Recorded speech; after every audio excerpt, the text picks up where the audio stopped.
என் குருநாதர் எழுத்து சித்தர் பாலகுமாரன் சார் அவர்களை மனதார நமஸ்கரித்துவிட்டு வேண்டிக் கொண்டு உங்களுடன் பேசத் தொடங்குகிறேன். சம்சாரம் அது மின்சாரம் ஏவிஎம் தயாரிப்பில் வந்த படம், விசு சார் டைரக்ட் பண்ணின படம். மிகப்பெரிய வெற்றியை அடைந்த படம், குறைந்த செலவு ஆனால் மிகப்பெரிய வசூல் சாதனை செய்த படம், தங்கத்தாமரை விருதுகள் பெற்ற படம். இந்த படத்தை பற்றி எனக்கு ஒரு குறை இருந்தது. நான் விசு சார்கிட்ட அதை நான் கேட்டேன். விசு சாரை நான் ஹிந்துவில் இருக்கும்போது பேட்டி எடுக்க போனப்போ அவர்கிட்ட பேட்டியில் கேட்டேன். அதுக்கப்புறம் நான் தனியாக பதில் சொல்கிறேன் அப்படின்னாரு. சரின்னு பேட்டி முடிச்சுட்டு கிளம்பும்போது அவருக்கு அதுக்கான பேட்டி விஷயத்த சொன்னார். நான் அப்படி கேட்ட கேள்வி என்ன, அந்த வீடியோவுக்கு தாண்டி அவர் பதில் சொன்ன விஷயம் என்ன அப்படிங்கிறத சொல்லுவோம். முதல்ல சம்சாரம் அது மின்சாரம் அந்த படத்தில் விசு சாருடைய மனைவியாக கமலா கமேஷ், விசு சாருடைய பையனாக ரகுவரன், அடுத்த பையனாக சந்திரசேகர், இன்னொரு பையனாக காஜா ஷெரீஃப். விசு சாருடைய மருமகள் ரகுவரனுடைய மனைவியாக லக்ஷ்மி, அப்புறம் ஒரு மகள் விசு சாருக்கு உண்டு, இளவரசி. இளவரசியோட கணவர் திலீப். இளவரசி திலீப் அவங்க ஒரு ஜோடி, சந்திரசேகர் மாதுரி அவங்க ஒரு ஜோடி, லட்சுமி ரகுவரன் அவங்க ஒரு ஜோடி.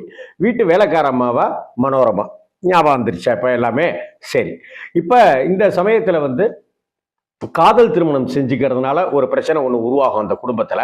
அதற்கு பிறகு பிரசவமாகி சொந்த அப்பா அம்மா ஊருக்கு லக்ஷ்மி போவாங்க. இந்த காலகட்டத்தில் மாதம் தரக்கூடிய பணத்தை கம்மி பண்ணி கொடுப்பாரு ரகுவரன். அதனால அடுத்தடுத்த பிரச்சனைகள் வர கடைசியில் வாக்குவாதங்கள் முற்றி போய், நான் உன் பொண்ணு கல்யாணத்துக்காக வாங்கி கொடுத்த கடனை செட்டில் பண்ணியா அப்படின்னு அப்பா கிட்டேயே பையன் கேட்குற ஒரு சூழ்நிலை உருவாகும். அதுக்கப்புறம் வீட்டுக்கு நடுவில் கோதாவரி கோட்டைக்கிழி அப்படின்னு ஒன்று நடக்கும். இதற்கு அடுத்தடுத்து காட்சிகளில் என்ன நடக்கும்னா, திரும்ப லக்ஷ்மி குழந்தையை பெற்றுக்கிட்டு வீட்டுக்கு வந்துடுவாங்க. அப்படி வீட்டுக்கு வந்த சமயத்தில் இப்படி கோடு பிரிஞ்சிருக்கு, தனித்தனியாக பிரிக்கப்பட்டிருக்கு, பேச்சுவார்த்தை கிடையாது அப்படின்னு இருக்கிற ஒரு சூழ்நிலையில் இந்த லக்ஷ்மிக்கு பால் கட்டிக்கும், குழந்தை கதறும், அவங்களும் அழுவாங்க. அந்த சமயத்தில் வேற வழியே தெரியாமல் கோட்டை தாண்டி கமலா கமேஷ் போயிடுவாங்க. அப்படி கமலா கமேஷ் போயிட்ட உடனே அதை பார்த்துருவார். பார்த்த உடனே சொம்பு தண்ணி, குடத்து தண்ணி அங்கே இருக்கும், அதை தண்ணியை தலையில் ஊற்றிக்கிட்டு, இது மாதிரி பொண்டாட்டி செத்துட்டா தலை முழுகணும் கோதாவரி, சாகிற வரைக்கும் என் கூட பேசாத, உங்களை மாதிரி பெண்களுக்கெல்லாம் தொப்புள் கொடி பந்தம் தான் முக்கியமாக போயிடுச்சு, தாலி கொடி பந்தத்தை விட அப்படின்னு சொல்லி சொல்லுவார். இது படத்துல அப்படி நம்ம கடந்து போற மாதிரி அடுத்தடுத்த காட்சிகள் நமக்கு நடக்கும்.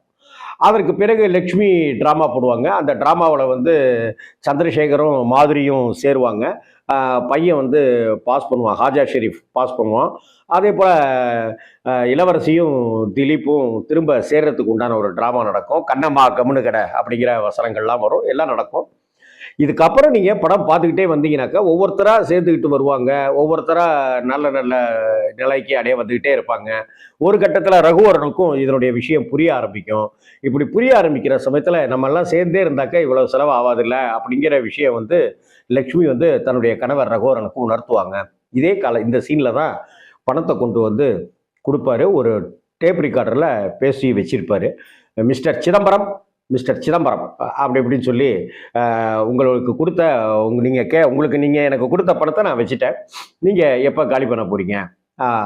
அப்புறம் இந்த மாதிரி அவங்கெல்லாம் போன பிற்பாடு வீட்டை வாஷிங் சோடா போட்டு கழுவு, நான் கோவிலில் வெயிட் பண்ணுறேன் அப்படின்னு சொல்லிட்டு போவார்.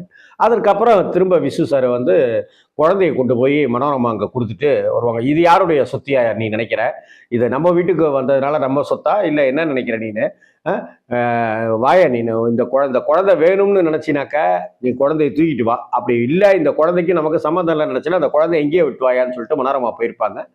அதற்கு பிறகு குழந்தை ஒரு பக்கம் ஒரு கையில் குழந்தையும் இன்னொரு கையில் பலூனுமா வச்சுக்கிட்டு வருவார். வந்த உடனே, அப்பா என்னை மன்னிச்சிட்டிங்களாப்பா அப்படின்னு ரகுவரன் கேட்பாரு.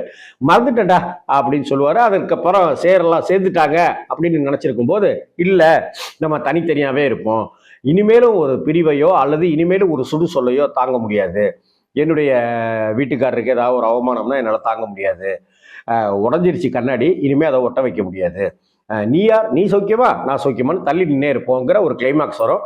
வாரம் ஞாயிற்றுக்கிழமை அந்த மூத்த பையனும் மூத்த மருமகளும் போடுறாங்க அப்படிங்கிற மாதிரி அந்த படத்தோட கிளைமாக்ஸ் முடிஞ்சிருக்கும். ஓகேயா?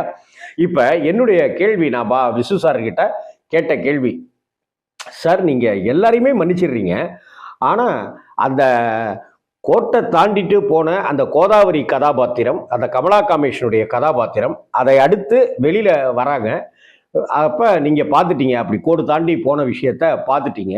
அங்க அவங்க எதுக்காக கோட்டை தாண்டி போனாங்க, என்ன ஏது அப்படின்னு எதையுமே நீங்க அதுக்கு அடுத்தாப்புல கூட விசாரிக்காம, நீங்க அந்த சமயத்துல வந்து அங்க இருக்கிற ஒரு குடத்து தண்ணிய தூக்கி தலையில ஊத்திக்கிட்டு, பொண்டாட்டி செத்துட்டா புருஷன் குளிக்கணும் கோதாவரி அப்படின்னு சொல்லிட்டு போயிடுறீங்க. அதற்கு அடுத்தாப்புல படத்தினுடைய கடைசி காட்சி வரைக்க நீங்க உங்க மனைவி கோதாவரி அந்த கமலா காமேஷ் கதாபாத்திரத்துக்கிட்ட பேசாமலேயே விட்டுட்டீங்களே சார். அது அது எனக்கு ஒரு பெரிய வருத்தமாகவும் ஊண்டியாகவும் இருந்தது. அவங்க என்ன சார் தப்பு பண்ணினாங்க? உங்களை இது வரைக்கும் எடுத்தெறிஞ்சு கூட பேசாத ஒரு கேரக்டரு, தன்னுடைய மருமகளுக்கு ஒன்று அப்படின்னும் போது அவங்க துடிச்சு போகிறாங்க. அது ஒரு எல்லாருக்கும் ஒரு இயல்பான ஒரு விஷயம் தானே. அப்படி இருக்கும்போது எப்படி சார் நீங்கள் அதை பண்ணீங்க அப்படின்னு சொல்லி கேட்ட உடனே அவர் நான் அப்புறம் சொல்கிறேன் அப்படின்னு சொல்லி சொன்னார். வீடியோ பேட்டிலாம் எடுத்து முடித்த பிற்பாடு நாங்கள் கிளம்புறதுக்கு எல்லாரும் தயாராகிட்டு இருந்த சமயத்தில் அப்போ சோஃபாவில் உட்காந்துருந்தவர் எந்திரிச்சார். எந்திரிச்சு என் தோளில் அப்படி கை போட்டார். கை போட்டுட்டு என்ன வயசு ஆகுது அப்படின்னு சொல்லி கேட்டார். இன்னும் அப்போ எனக்கு வந்து 52 வயசு ஆகுது சார் அப்படின்னு சொல்லி சொன்னேன். இந்த கேள்வியை இதுவரைக்க யாருமே கேட்டதில்லை அப்படின்னாரு. படம் வந்து 200 நாள் 300 நாள்னு ஓடிடுச்சு, மிகப்பெரிய வசூல் சாதனையே பண்ணிடுச்சு. இது சம்பந்தமா ஏவிஎம் சரவணன் சார் என்கிட்ட இந்த கேள்வியை கேட்கவே இல்லை. இதை தவிர்த்து படம் பார்த்துட்டு பாராட்டின எத்தனையோ டைரக்டர்ஸ் இருக்காங்க, அவங்களும் இதை கேட்கவே இல்லை. நீங்க எப்படி இதை கேட்கணும்னு தோணுச்சு அப்படின்னு சொல்லி கேட்டாரு. இல்லை சார், உங்க படங்கள்ல கேரக்டரைசேஷன் ரொம்ப பிரமாதமா இருக்கும், ஆனா கமலா காமேஷை வந்து மன்னிச்ச மாதிரியோ அல்லது திரும்ப பேசுற மாதிரியோ கடைசி சீனாவது இருந்திருக்கலாம்ல, கோதாவரி அப்படின்னு ஏதோ ஒரு காமெடியோட கூட அந்த சீனை ஃபினிஷிங் வச்சிருக்கலாமேன்னு தோணுச்சு சார். ஏன் அவங்க என்ன பாவம் பண்ணாங்க, அவங்கள்ட்ட பேசவே இல்லையேன்னு. இன்ஃபேக்ட் நான் இந்த படம் பண்ணி முடிக்கும் போதும் எனக்கு தெரியாது, படம் வந்து சக்ஸஸ்ஃபுல்லாக ஆகிட்டு இருக்கும் போதும் தெரியாது. சமீபத்தில் ஒரு 5 வருஷத்துக்கு முன்னாடி அந்த படத்தை திரும்பவும் நான் போட்டு பார்க்கும்போது நான் ஒரு கில்ட்டியாக ஃபீல் பண்ணினேன். ஒரு குற்ற உணர்ச்சி எனக்கு இருந்தது. லக்ஷ்மிகிட்ட அந்த அம்மையப்பா முதலியார் வந்து லக்ஷ்மிகிட்ட பேசிடுறாரு, லக்ஷ்மி இவங்க மூத்த பையன்கிட்ட பேசிடுறாரு, எல்லாருக்கிட்டையும் பேசிடுறாரு. ஆனால் கோதாவரி கிட்ட பேசவே இல்லையே. அது மாதிரி நம்ம ஒரு சீன் வச்சிருக்கணுமே, அதுதானே அந்த கதைக்கு அந்த கேரக்டர் அந்த அந்த சம்பவத்துக்கு வந்து ஒரு முற்றுப்புள்ளியா இருக்கும் அப்படின்னு நான் 5 வருஷத்துக்கு முன்னாடி தான் நான் ஃபீல் பண்ணினேன் அப்படின்னாரு. தப்பு பண்ணிட்டேன் ராம்ஜி அப்படின்னு சொன்னாரு. சார் அதெல்லாம் இல்லை சார், நீங்க வேற சார் அப்படின்னு. இல்லை ஒரு கதாசிரியரா ஒரு டைரக்டரா நான் ஸ்லிப் ஆயிட்டேன், தப்பு பண்ணிட்டேன் அப்படின்னு சொல்லி சொன்னாரு.